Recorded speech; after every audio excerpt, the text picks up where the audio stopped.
Welcome to PMP exam situational questions in procurement management. As usual, we'll start off by getting our feet wet in some questions on the intermediate side of the spectrum. Remember that the world of the PMP exam has changed considerably, so there are not a whole lot of heavy questions as it pertains to contract types. On previous exams, this was heavy, but now it's not as heavy. Let's jump straight in. You are suddenly faced with a shortage of resources and need to conduct a rapid staff augmentation and acquisition of experts. You cannot provide a precise statement of work because the work is still in discovery mode and the enormity of work cannot be quickly prescribed. What is the best contract option to use for this work? Is it A, FFP, B, CPFF, C, T&M, D, CPIF? What do you think?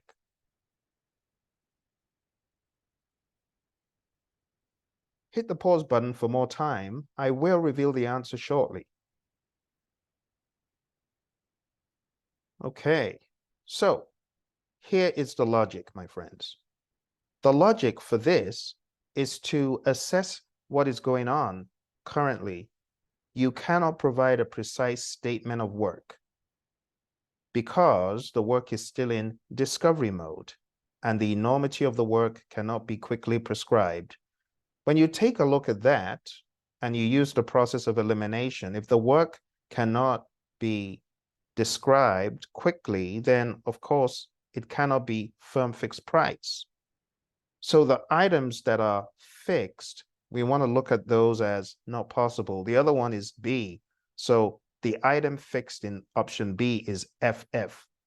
CPFF, cost plus fixed fee. That fee is fixed and it's based on what you have assessed in the very beginning. This fixed fee, if you don't understand the scope sufficiently well, then you really can't come up with a good fixed fee. Also, CPIF, cost plus incentive fee, while that is not a bad option, but if you don't know the work, how are you going to incentivize the people doing the work? So D is likely to not be it. Lastly, option C, if you do know the contract definitions, contract type definitions, you know that T&M is great when the work cannot be quickly prescribed. So option C is the best one. If you go into PMBOK Guide, page 471, you'll find that this is indeed T&M by definition.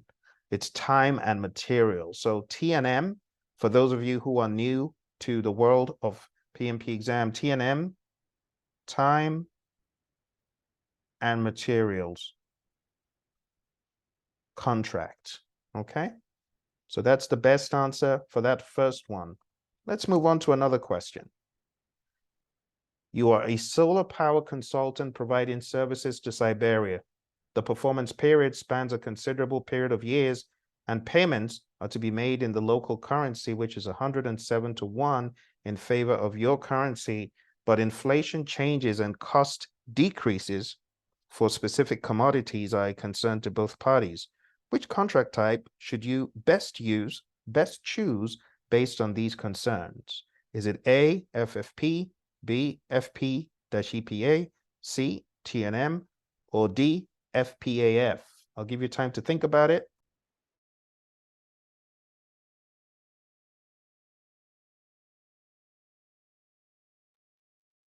All right, my friends, let's narrow it down. So, using the process of elimination, looking for bogus contract types, D is fixed price award fee. That's bogus. There's no such thing. So we're going to get rid of that right off the bat. Next, we're going to look at the situation at hand, which is inflation. By definition, for inflation, firm fixed price doesn't make sense if there's inflation. It wouldn't be sensible to choose a firm fixed price contract. Also, T&M, time and material, is not the best one for you to use in this case either, because the problem is strictly one that is best handled with a firm fix or a fixed price with economic price adjustment. Fixed price with EPA. EPA means economic price adjustment. You can also see it says you are a solar powered consultant providing services. The period spans across a considerable amount of time. So therefore, you shouldn't lock in with one rate or one currency rate. You want it to be able to adjust and change. And that's why the best answer is FP-EPA. It also says cost decreases for specific commodities are a concern. You see, it said cost decreases, which means the cost could decrease. And the inflation rate, of course, is all over the place. So the best option, my friends, is B. This is generally the best option when you have economic price adjustment concerns. And this is PMP Guide, page 472. All right. What you do need to learn from these questions is, are there any terms that I'm not familiar with? And close the gaps. Let's move to the next one. You have been brought in to lead a project that has high visibility. You are in the process of deciding upon contract delivery method for certain promising vendors you wish to advertise to. Which of the following does this best describe? Is it A, planning the procurements? Is it B, conducting the procurements? C, controlling the procurements? D, acquiring the project resources? Hit the pause button if you need more time. Let's jump straight into using the process of elimination. So, high visibility, deciding on the contract. If you are still in the process of deciding on the contract delivery method, there are a number of these that it cannot be. It cannot be controlling because you're still deciding the delivery method. Get it? It cannot be conducting the procurement because it says you wish to advertise to. You advertise in conduct procurements. So it cannot be conduct procurements if we are yet to advertise. Right now, we are deciding which contract delivery method is best. And that's done in planning. So it's not in acquiring the project resources. It's not that process, it's A. This is one of those definition type questions that seeks to understand if you really know the process of procurement and what happens when. So the best answer is A, it's planning. It's planning because this in page 476, it reads, this describes the part of procurement strategy. The objective of the procurement strategy is to determine the project delivery method, the type of legally binding agreements, and how the procurement will advance through the procurement phases. So what you can realize from this is you have three processes in procurement.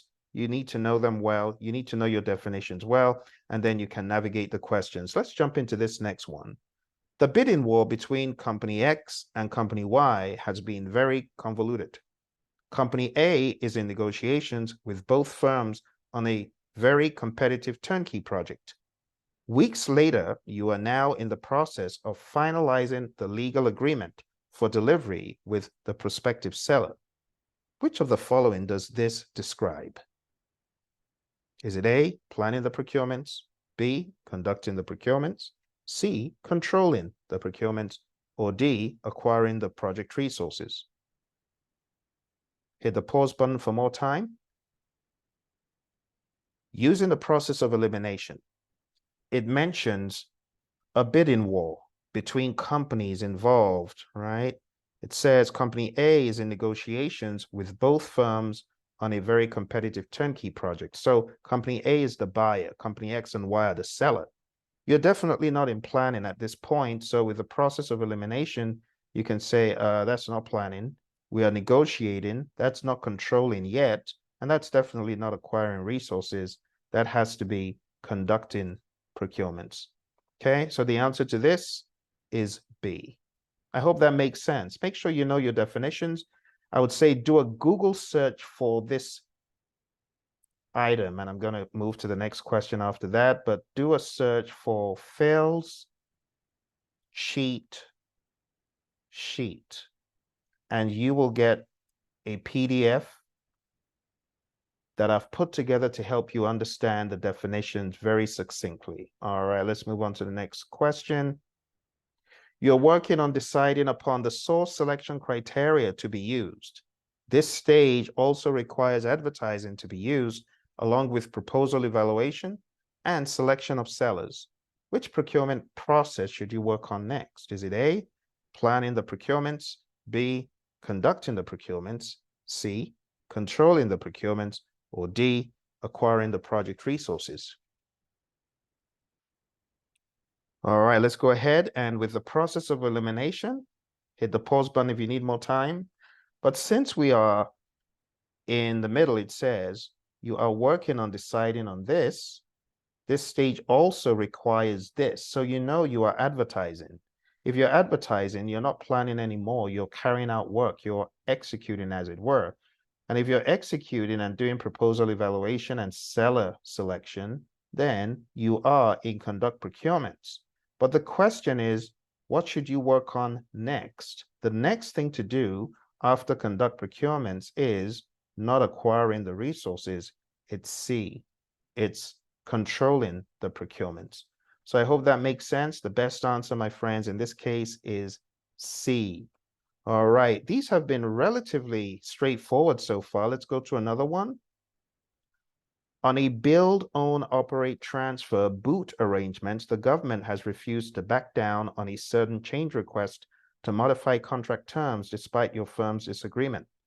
This has happened 3 years into the arrangement as you are about to transfer the railway system to the government client. Which of the following tool or technique may most likely be used for this procurement process? Is it A, claims administration, B, conflict management, C, ground rules, or D, FP-EPA contract? Hit the pause button if you need more time. All right, let's take a look. So it says your firm's disagreement, which means there's some misunderstanding taking place. The government has refused to back down. They are saying, we want this thing, we want to modify contract terms, and your firm is saying, no, don't modify it. At this point, you should be able to identify what will solve the problem. It's not an FP-EPA contract. That's water under the bridge. And besides, that's not what we read from the question, right? FP-EPA, it says, this has happened 3 years into the arrangement. So it's already far gone. Doing an FP-EPA after 3 years, I don't think this is really where you need to be headed. Ground rules are more for teams, even though stakeholders may be involved, but this is more than just ground rules. You've already gone beyond. You need something that is more legally binding to help you at this point, or something that is more legally focused. You got 2 options, claims administration or conflict management. Well, conflict management, even though some elements of conflict management will kind of seep into this, this is more for teams and stakeholders at a different level. This is going into a contract. So conflict management is not going to be sufficient. You got to bring in the big guns of claims administration. When you think about claims administration, you've got 2 options in claims administration. You've got mediation and you've got arbitration. Remember, what is the difference? Mediation is where both parties agree on the course of action to resolve the conflict. Arbitration, one person decides this is what we're going to do, and that's it. All right, so the best option here, my friends, is none other than claims administration. This describes contested changes discussed under claims administration, which could happen in control procurements. Contested changes and potential constructive changes are those requested changes where the buyer and the seller cannot reach an agreement on compensation for the change or cannot agree that a change has occurred. Next question, the bidding war between company X and company Y has been very convoluted. Company A is in negotiations with both firms on a very competitive turnkey project. Weeks later, you are now in the process of finalizing legal agreement for delivery with the prospective seller. Which process should follow?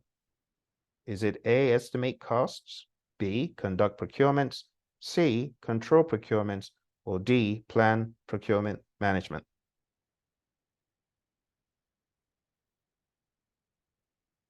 Okay, so take a look at the last couple of lines. What does it say? Weeks later, you are now in the process of finalizing.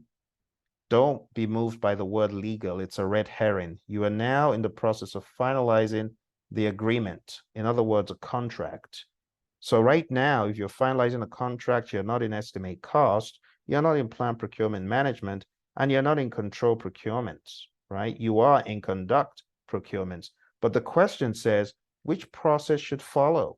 So right now, you are in conduct procurements, this one, but that's not the question. The question is, what should follow? What should you do next?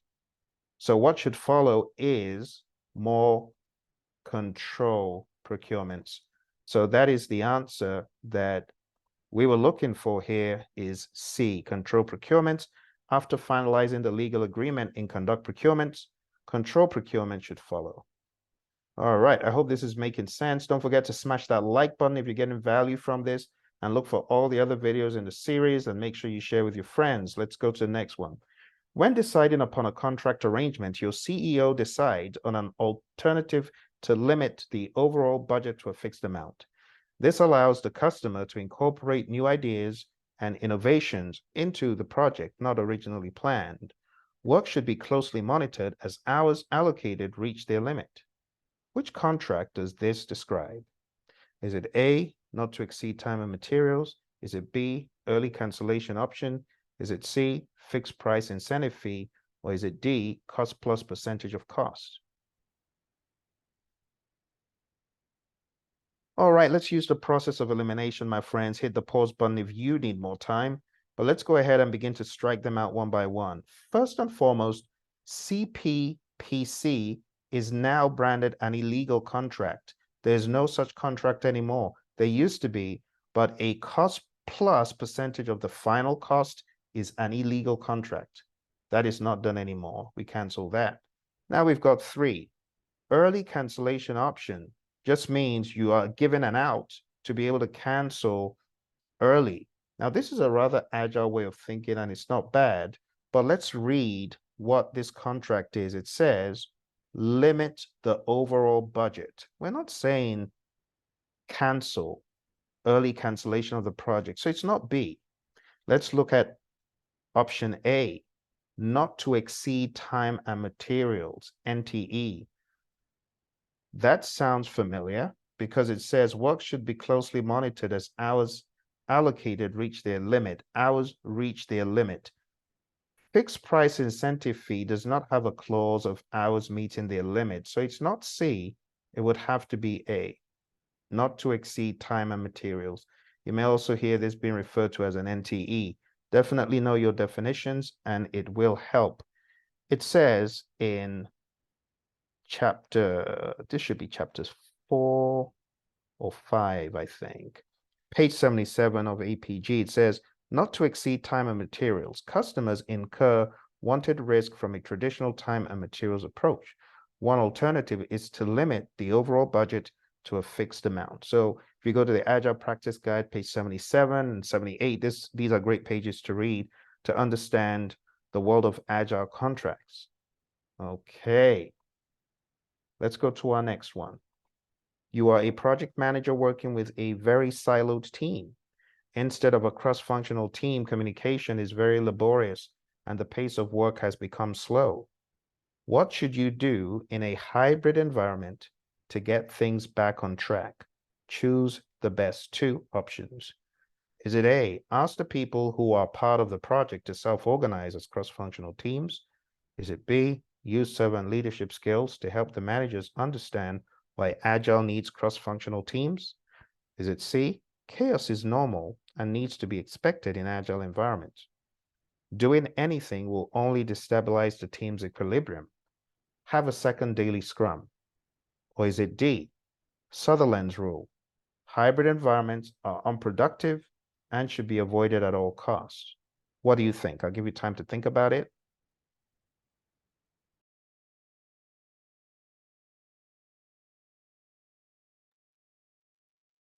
All right, my friend. So taking a look at the grand scheme of these questions, there are some things that are bogus.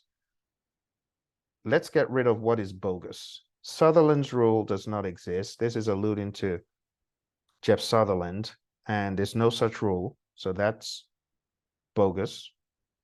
C says, have a second daily scrum.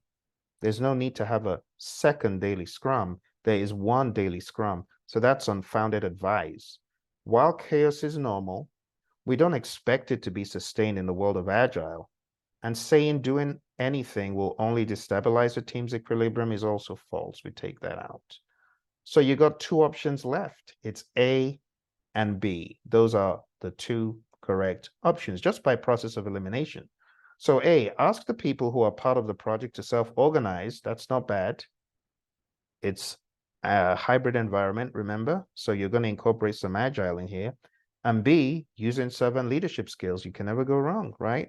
Understand why Agile needs cross-functional teams. So you can find a lot of these problems of an Agile nature on page 59 of the Agile Practice Guide. Let's move on to the next question, my friends. And as you do know, as we always have done in these sessions, we go into the more amped up questions. And the more amped up questions are sometimes a little bit angular and oblique. Let's take a look. This says, as a project manager in the financial and banking industry, you are leading a project to implement a new digital banking platform. During the execution phase, you identify a risk related to cybersecurity breaches that could compromise customer data security. What should you do next to manage this risk effectively? Is it A, conduct a detailed comprehensive risk assessment to identify potential vulnerabilities and security measures? Is it B, collaborate with cybersecurity experts to implement robust security controls and preventive measures? Is it C, develop a contingency plan to minimize the impact of a cybersecurity breach on customer data? Or is it D, update the project management plan to include regular security updates, regular security audits, and vulnerability assessments? I'll let you think about it for a bit.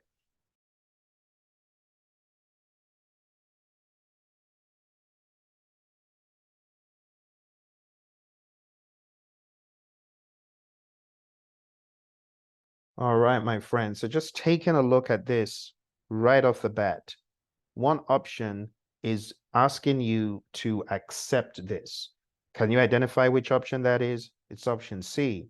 A contingency plan is really saying, if, then we'll do this. That's not good enough. D is also not good enough because it's presumptuous. It's asking you to update the plan just like that. You don't just update a plan like that. A says conduct a detailed comprehensive risk assessment to identify potential vulnerabilities and security measures. Again, we already know what is at risk, okay? B says collaborate with the right people. The right people have been mentioned, and implement this robust security control and preventive measures. It's better to prevent this from happening. It is a risk, right? It says it's a risk. So you need to jump into action and implement a risk response. That is the best option. And that's why the answer to this is B. Let's move on to the next question. Here's our next question, and it reads, as a project manager in the engineering industry, you are leading a project that requires the procurement of specialized equipment from external suppliers. During the execution phase, you discover that the selected supplier is facing financial difficulties, which may affect the ability to deliver the required equipment on time.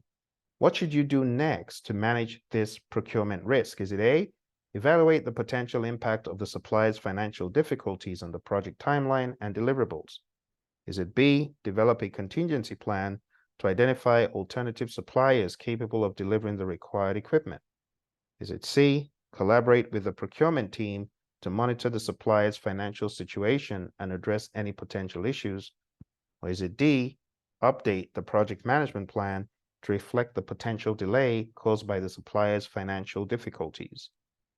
I'll give you some time to think about it.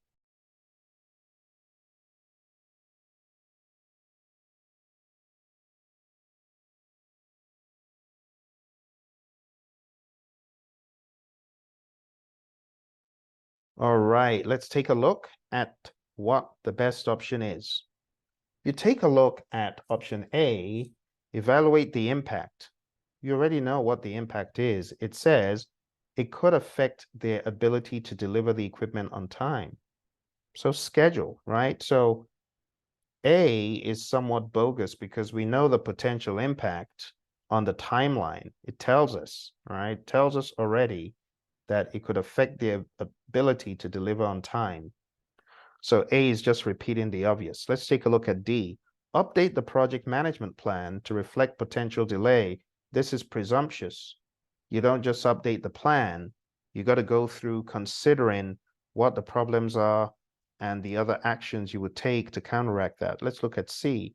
Collaborate with the procurement team to monitor the supplier's financial situation and address any potential issues.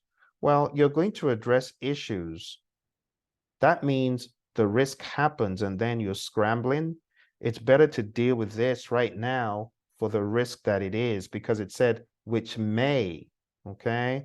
So instead of just having a very soft approach, you want to go harder and have a risk response, a solid risk response. And therefore the answer is B. Let's take a look at this all together. If you take a look at B, it says develop a contingency plan to identify alternative suppliers capable of delivering the required equipment. So if it gets to the point where lateness is about to occur that will affect the project, you already have a backup plan, right? So A, we already know about the lateness. C, monitoring the situation is not bad, but it's reactive. At best, it could be a risk trigger, right? So part of your answer B could be, this is the risk trigger, and then this is what we're going to do. A contingency plan is better. So developing a contingency plan to identify alternative suppliers is a proactive step. I don't know if you've noticed what happened in this question. This question is a double whammy. You got some risk and you also have some procurement. This is how the exam could be posed. Also note the way things are worded. You are a project manager or as a project manager, and then what should you do next? All right. So the main goal from this series, my friends, is to learn. All right, let's go to our next question. All right, so having the contingency plan, option B, is the primary and most effective way to mitigate the risk of delays or non-delivery. So, just have in your back pocket that contingency plan. All right, let's go to 27. You are a project manager in the pharmaceutical industry, leading a project to develop a new drug. During the execution phase, you encounter a high impact and probability risk related to the availability and pricing of raw materials essential for the manufacturing process. What should you do next to manage this procurement risk?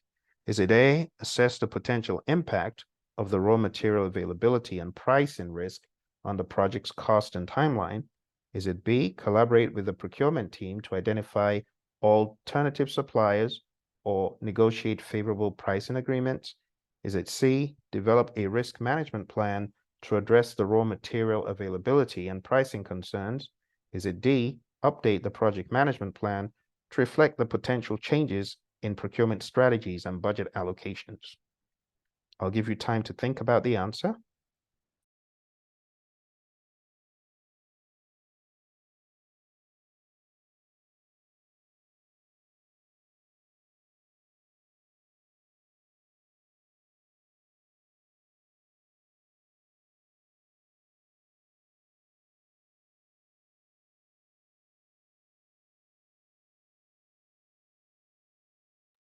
All right.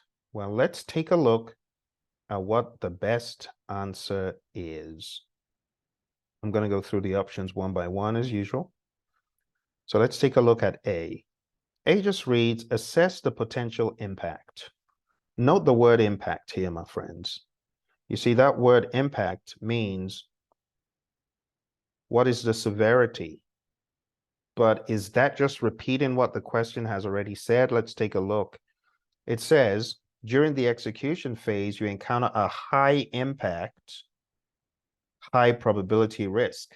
So A, saying assess the impact, is bogus. It's already been done. High impact and probability related to the availability and pricing. So we know this could be quite impactful. See, because it's already told us impact of the availability and pricing. This is saying availability and pricing again. No, it's been done. So A has been done, which is why I cancel it. B, collaborate with the procurement team to identify alternative suppliers or negotiate favorable pricing agreements. So B, it's not bad to always have alternative suppliers, but let's take a look at the other options. Option C, develop a risk management plan to address the raw material availability and pricing concerns. A risk management plan is really to decide how to approach risk in general. It is not the same as a risk response plan, and therefore it's not C. Let's take a look at D. Update the project management plan to reflect the potential changes in procurement strategies and budget allocations. Again, it's presumptuous. So your best bet here, my friends, is option B. B is the best. And it reads, this approach involves taking steps to address the risk by working with the procurement team to explore alternate sourcing options and negotiate pricing agreements that can help mitigate the impact of fluctuating raw material availability and pricing. The risk management plan is not the same as a risk response plan, and that's exactly what I said. All right, my friends, I believe we have just a couple more for today. So let's take a look at this next one. And it reads, as a project manager in the construction industry, you are overseeing a project to build a new office complex. During the execution phase, you identify a risk related to subcontractor performance and delivery delays. What should you do next to manage this procurement risk? A, assess the potential impact of subcontractor performance and delivery delays on the project schedule and cost. B, develop a contingency plan to address potential subcontractor performance issues and minimize project delays. C, update the project management plan to include alternative subcontractors in case of performance issues. And D, collaborate with the procurement team to establish clear performance criteria and monitor subcontractor progress. I'll give you some time to think about it.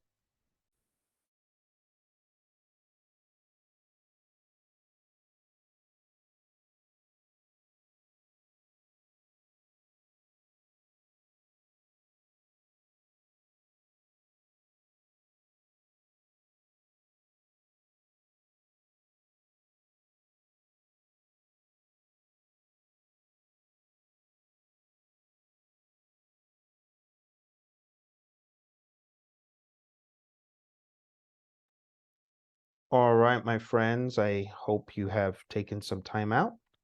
Let's examine the options and choose the best one. Okay. So it reads, during the execution phase, you identify a risk related to subcontractor performance and delivery delays. So two things, performance and delays. What should you do next to manage this procurement risk? So let's examine. So this question needs the process of elimination right off the bat. So let's bring out the strike tool. I am going to strike out a few. First of all, I want to strike out option C. because it just sticks out. Update the project management plan to include alternative subcontractors. It's not the best option and it's very presumptuous. So let's cancel it. So we wouldn't just choose C and update the project management plan without doing some groundwork. Let's look at option B. Develop a contingency plan to address potential subcontractor performance issues and minimize project delays.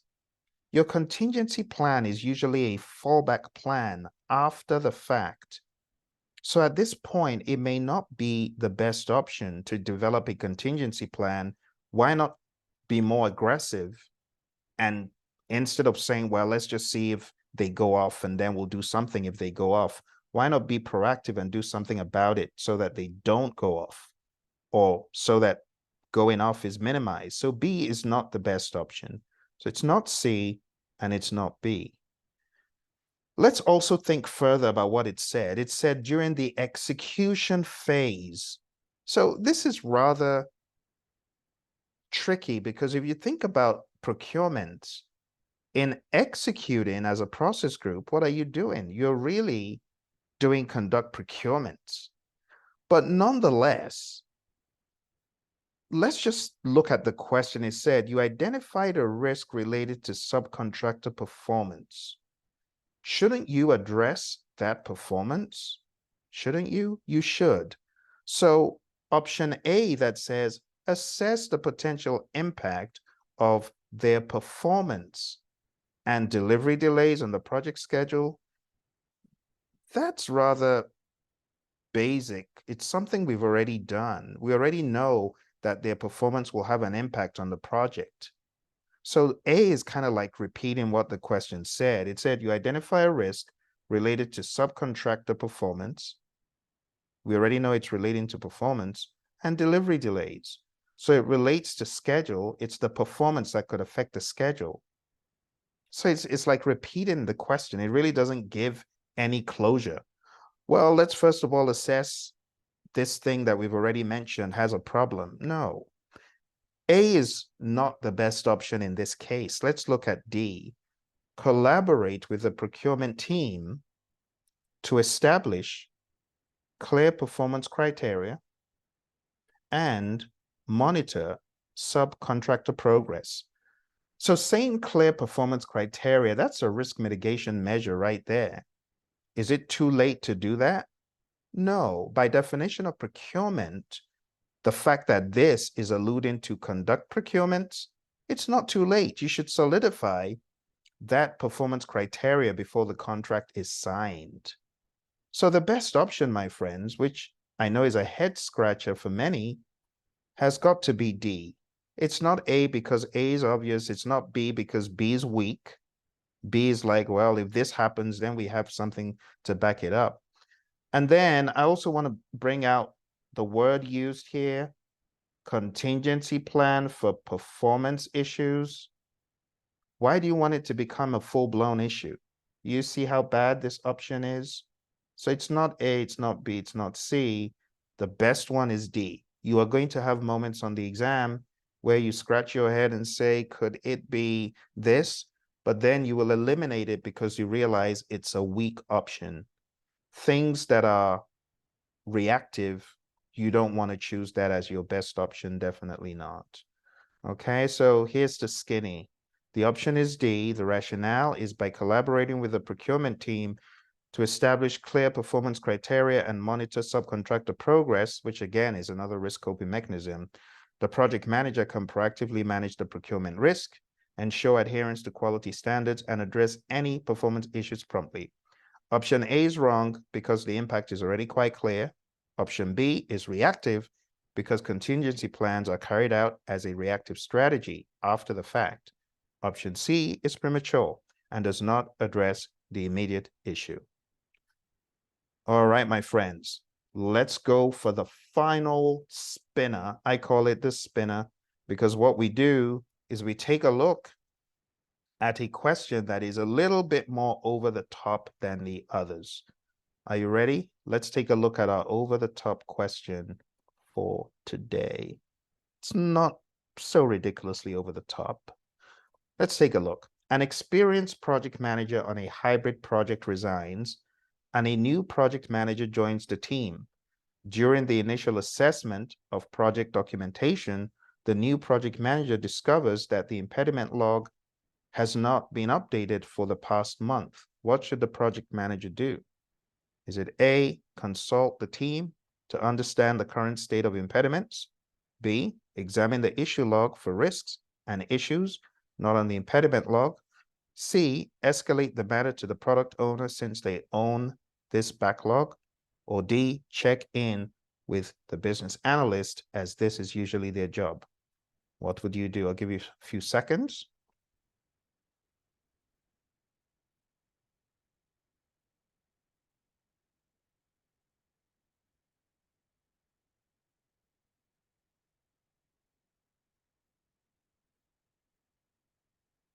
All right. So a few of these are flat out wrong.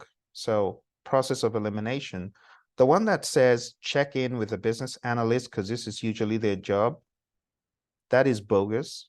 It could be their job, but to say it's usually their job is incorrect. I know teams are different, but just having it flat out, this is usually their job is not right. Option C, escalate the matter to the product owner since they own this backlog. Well, this says impediment log, so that's not correct. Taking a look at option B, examine the issue log for risks. You don't have risks in the issue log, right? And then it says issues not on the impediment log. So it's bogus. It's mixing up the language. The best option is consult the team to understand the current state of impediments. If you want to say consult with the team, consult the team, whatever, that is the best option. So the best option is A. I'm going to give you one more because that one, I know some of you had seen that prior. Let's go to this outrageous one, number 10. Your firm has just been through a difficult year due to COVID-19 and many projects have been canceled. Risk management has therefore become extremely important to your PMO. One particular project manager has been given a very complex project to manage and heavy risk and change management was expected. The project manager implemented a change to manage a significant risk, but a long while after implementation of the approved change, the project manager realizes that the change failed to achieve the expected result. This led to adverse consequences. What should the project manager have done to avoid this? A, verify that the risk response was effective. B, added the risk information to the risk register and assumption logs. C, reviewed the assumption log to revisit or change existing assumptions. D, assessed new risks and updated the probability and impact matrix. Think about that. I'll give you some time because it's a long one.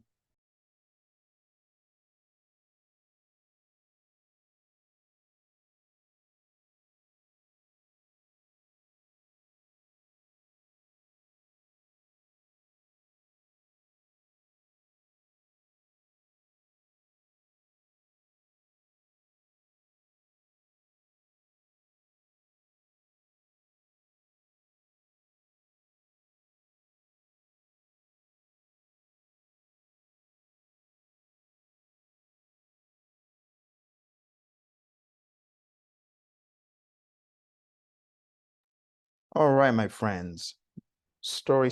Let's try to break it down and I'll use my highlighter for this one. Let's get the highlighter.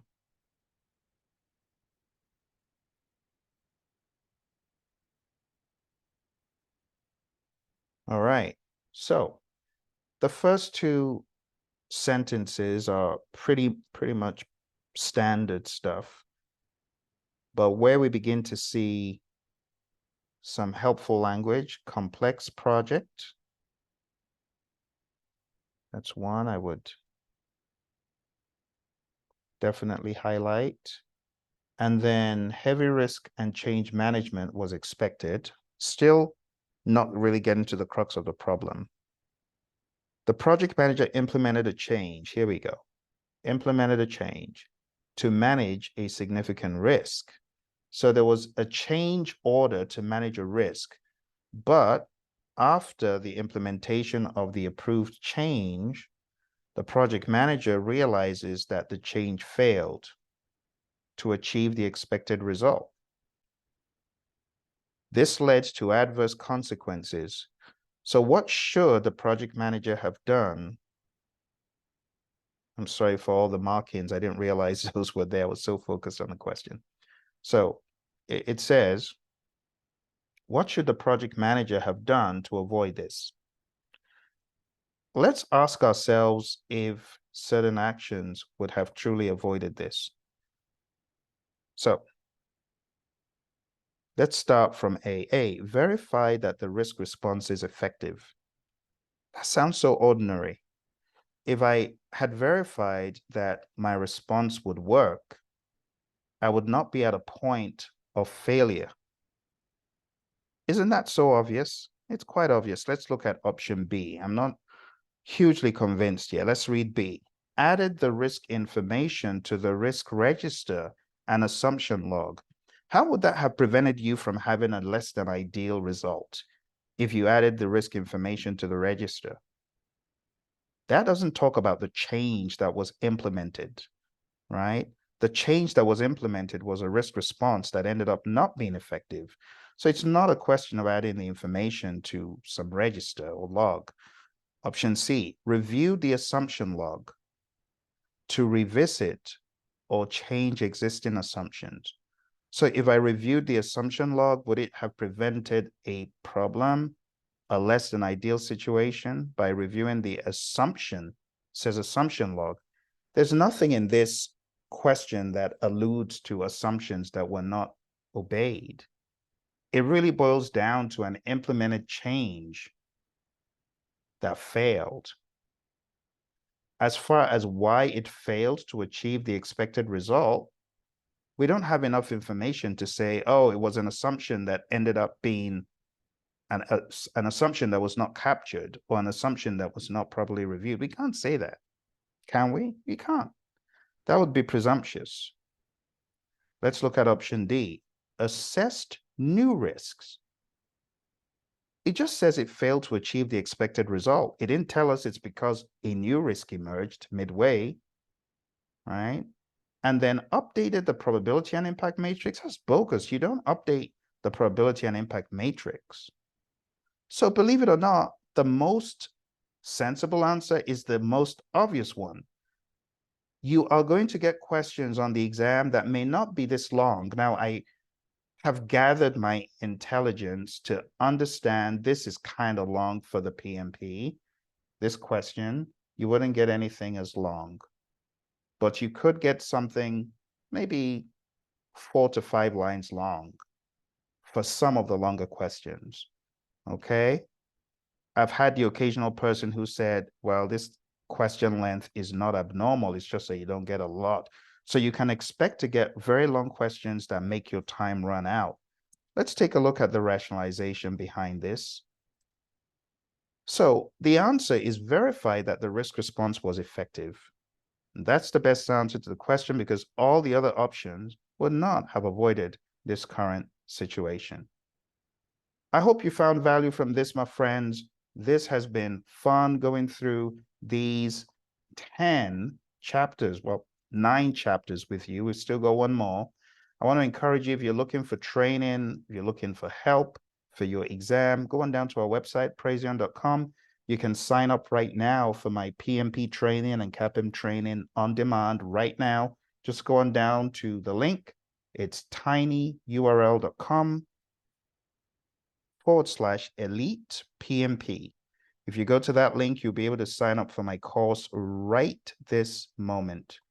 Okay, Elite PMP.